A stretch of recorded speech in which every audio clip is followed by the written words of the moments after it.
know of Charles Dobson as the chaplain at Smyrna, whose two reports on the destruction of the city in 1922 have been quoted by scholars of the subject.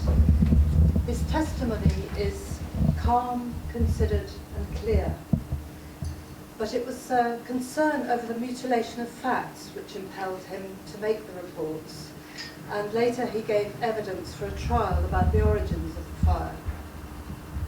He wrote, "I was astonished to find how unwilling some circles were to believe the culpability of the Turkish troops in the burning of Smyrna. The facts make a truly damning indictment against the Kemalist troops who preserved discipline until their own occupation was effectively accomplished, and then, apparently deliberately, neglected those military precautions which would have ensured the Christian population against the fanatical cruelty and lust of the Anatolian soldier. The fire shot up in several places with very little intervals of time and pointed to a systematic incendiarism such as only a well-coordinated movement could have effected. I've not met yet anybody who is in a position to know the circumstances who does not contemptuously discredit the assertions that the Armenians fired the city." This evening, I want to tell you a little about what kind of man it was who wrote those reports. In 1905, the subject for a debate at Marlborough High School in New Zealand was which has the greater influence on development of character, heredity or environment. Charles, who was 18, spoke in favour of heredity. He had good reason to be intrigued by his own English ancestors. For example, Joseph Collett, who was governor in Madras, or Captain Collett Barker, who, despite being known as a friend to Australian Aboriginal people, was killed by Aborigines who mistook him for a pillaging whaler. Earlier, by the way, another Barker, William, had gone to Smyrna. Charles's grandfather went to Van Diemen's Land as religious instructor for a penal settlement there, and two great-uncles were pioneer explorers in New Zealand. Remaining in London were their two sisters and a brother who called himself Dobson Collett, or renamed himself Dobson Collett, who campaigned for the abolition of taxes on newspapers, was friend to Karl Marx, and father of Clara Collett, herself a pioneer of statistics on working women. In New Zealand, Charles's father, John Howard Dobson, who's here, surveyed for the Transalpine Railway line and tunnel, work which followed on from the exploration of his cousin, Sir Arthur Dobson, after whom the pass linking the east and west coasts of the South Island is named, that is, Arthur's Pass. Having excelled at his school and in university studies, Charles seemed rather an easygoing student of theology. Curiosity led him to read eclectically, and he searched for ways to earn money or be useful while studying. For example, he was in charge of a Maori school for a while. Subsequently, he tried, though without success, for the chairmanship of a miners' union for tunnellers at Otira, where his father was surveyor. As a curate in a mining district, he played and refereed rugby, evidently seeing the game as a social force, and he was elected West Coast representative for the New Zealand Rugby Union. His parish in the Marlborough Sounds was a 4,000-kilometre region of sea-drowned valleys. On foot or in borrowed launches, often sleeping in the open, he sought out isolated residents who were without medical care or what he termed the consolations of religion. To his bishop he wrote, "Yesterday I climbed a hill and found a family. No track, no school, no mail, 3 unbaptized children, and the mother had seen a woman only once this year. Travelling is exceedingly difficult. I'm struggling over wet tracks by day and getting bushed at night, but the physical difficulties are more than compensated for by the feeling of being wanted and welcome. Funds were raised for a motor launch which would act as both transport and accommodation. But by the time the launch was ready, war had been declared, and Charles was among the first to volunteer as a military chaplain in August 1914. His 5.5 years of wartime service makes a fascinating story which I can only briefly summarise this evening. At Gallipoli in August 1915, he was attending the wounded with another New Zealand chaplain, William Grant. At Gallipoli, Turkish and Allied trenches were sometimes only yards apart, and at Hill 60, some actually ran into one another. He wrote, "We were dressing a Turk with a badly shattered thigh and shoulder. It was a bad position, and the fire was pretty hot. The Turk was a decent old sort, and we had to lie flat to dress him, and he kept pulling me down." So the trench was obviously not very deep. We wanted to find a New Zealand boy, so we agreed to go a bit further, but ran into the Turks around the next corner. Major Grant was shot and died at once. I fell behind a corner and some bodies. I felt myself and found I wasn't hit, then stood up and bolted. The trench on the left fired, but I didn't get a scratch. I must have hurt that Turk we dressed, scrambling over him though. Charles was invalided with severe dysentery to England and taken to the 3rd London General Hospital in Wandsworth. The hospital magazine was brilliantly and humorously illustrated by some of the orderlies, who were artists. Some had connections with the Slade School of Art, for example, Nevinson, who became an official war artist. And family law states that Charles met my grandmother, Eleni Eurolopoulos, in London in 1915. Her sister, Alexandra, was a student at the Slade. Eleni herself had studied at the Sorbonne and was now teaching French to English children. So it seems highly likely that one of the hospital's artists brought Charles and Eleni together. And this sketch of him, dated a few days after his admission to the hospital, was evidently drawn by a trained artist. In England, Charles worked in hospitals and base camps, serving on a hospital ship during the Battle of the Somme. And from March 1917, he was on the Western Front. Promoted to assistant principal chaplain, he was mentioned in dispatches and was awarded the Military Cross for his swift action of setting up a medical aid post when his battalion's medical team was shelled. After the armistice, he travelled through the battlefields with parties of men reburying the bodies of the fallen. Later, he accompanied the New Zealand troops into Cologne. So, in May 1919, he and Eleni were married, interestingly under the Orthodox ceremony, I nearly said cemetery, happened in Paris, and they later travelled to New Zealand on a troop ship, which took 2 months to get there. In the aftermath of war in New Zealand, with the flu pandemic as well, New Zealand was really struggling to support its clergy. So when a chaplaincy under the Bishop of Gibraltar became available at Smyrna, Charles and Eleni took the opportunity to be conveniently close to Athens and family there. Cleo, their first child, was 1 year old, and Eleni was 8 months pregnant when Charles took up his post as chaplain for the British communities in Smyrna, Fidelio and Paradise in 1922, that is April. It was Easter, and the churches held candlelit processions in the streets. From their address at the English nursing home, he wrote to his friend, the New Zealand MP, Tom Seddon. Our arrival from Greece was with the Commander-in-Chief, Admiral Brock, who had a great reception, including the cheering of English ships. The big harbour has warships of all the powers, and there's a feeling of tension. There's a war on here, but some distance up country. With refugees, the city has about 800,000 people. This is still about his letter. The place is stiff with troops and full of patrols.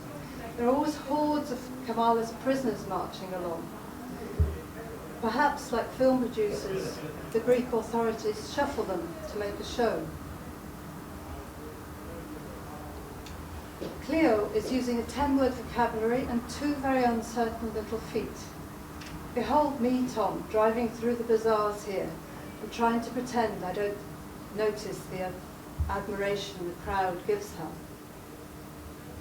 To his archdeacon, he wrote, "The political situation overshadows everything. Shipping is mostly conducted by French, Italians and Greeks, so there is little work as regards British seamen. When the political question is settled, there should be a return of shipping activity and an influx of British people." His church had suffered financially through the withdrawal of people to the suburbs, and with high prices, his stipend didn't stretch far. He planned to start a class for British boys in September, but decided not to get involved with the American school at Paradise, feeling it would be incompatible with his role as British chaplain. Charles and Elena's second child, Rosemary, my mother, was born in May. For reasons of economy, they stayed on at the nursing home, and this home served various communities besides the English and was run by Nurse Grace Williamson and, I imagine, a mainly Greek staff. As a resident, Charles was constantly in touch with the news and activities and opinions of the many people who came and went there. And its windows looked out on the large square in front of the railway station, later giving a view to occupants of horrific events taking place there. The nursing home, I think, is still standing. So when I was in Izmir, I could actually see it. So from the nursing home, he could walk close by to his church and the Seamen's Hospital, further to the British Consulate, to other hospitals and churches, and, for example, to see Metropolitan Chrysostomos at Hagia Photini. In late August, the defeated Greek army came back through Smyrna, and wounded were brought in on hospital trains. The city took on an enormous influx of refugees. Public spaces and private gardens became congested. His whole churchyard was crammed with refugees, and I believe that some were later hidden in the crypt below the church. On the morning of Saturday the 9th of September, Charles was making his way home from the consulate when suddenly a woman ran into the street and threw herself at his feet. She was terrified at the arrival of Kamal's troops, and seeing a British cleric, she rushed to him for protection. In the ensuing days, others desperately begged him to intervene, but he was often powerless to do anything practical to help. That day, Greek naval raiding had got into the nursing home, seeking refuge. This created a real dilemma, as it was now illegal to hide any Greek military, and his presence put the nursing home in real danger. Charles's solution was to disguise this man in a suit of his own clerical clothes before sending him on his way. That makes a wonderful picture, and I wonder what happened to the man, whether he was had women throwing themselves at his feet afterwards. Later, he was intending to photograph the arrival of more troops when 2 of the Turkish cavalry threatened him at gunpoint, demanding that he take their photographs. This dangerous situation was happily diffused by a Turkish railway employee who explained that Charles was English.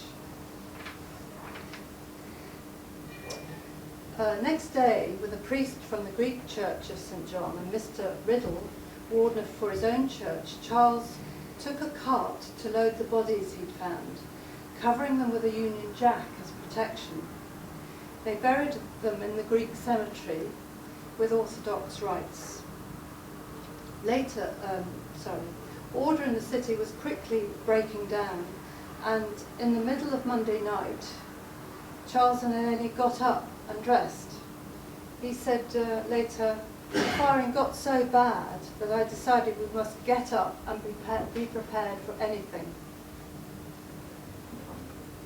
On Tuesday morning, in the inner garden of the consulate, where it was very quiet, Charles was with Vice Consul Captain Hole.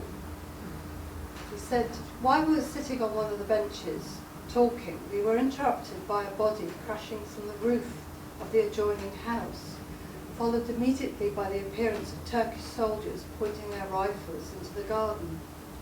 It was an Armenian escaping from the hunt, which was then general. Charles argued vehemently to save this man, shouting in English at the soldiers.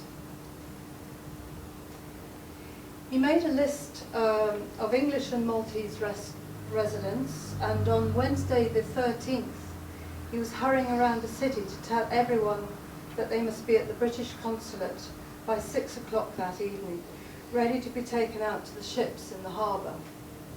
In the chaotic streets, he saw things that, even as one used to war, he found truly appalling.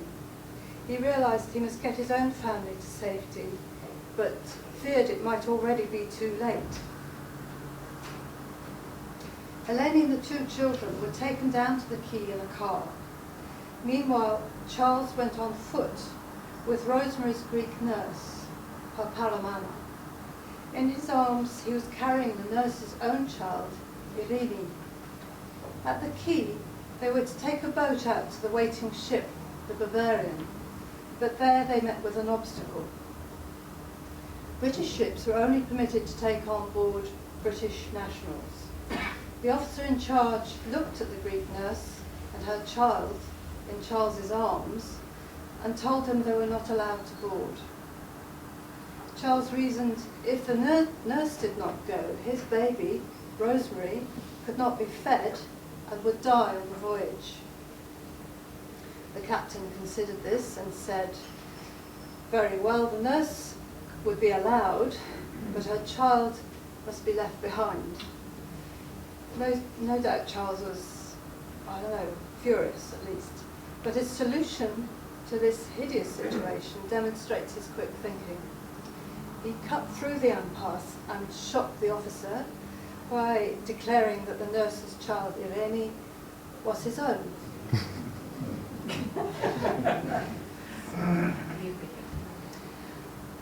7 months later, Eleni wrote to her father-in-law in New Zealand, saying, "I didn't know whether you heard or not, but Charlie has been a brick in the difficult days we've been having. Our fellow refugees wept when we were leaving them in Malta, and they've sent the bishop a testimonial signed by them all." This is the testimonial here. In 1924, Charles was appointed chaplain at Lisbon. That same year, he gave evidence for a test trial concerning property losses caused by the Smyrna fire. He was thanked by the Foreign Office and King George V for the great work he'd done at Smyrna.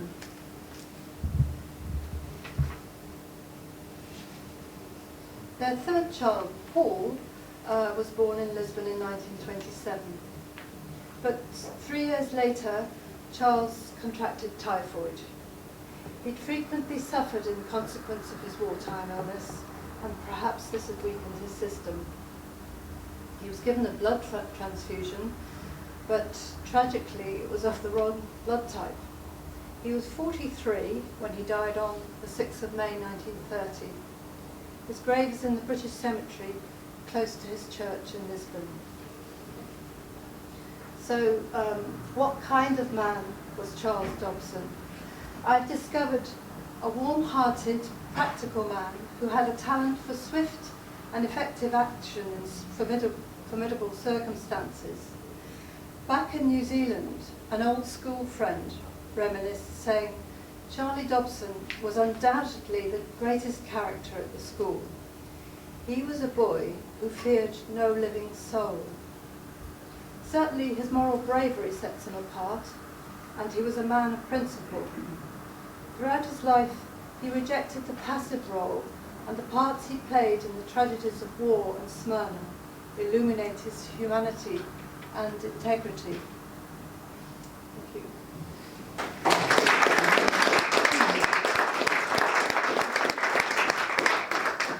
Thanks for sticking to the time, Joanna.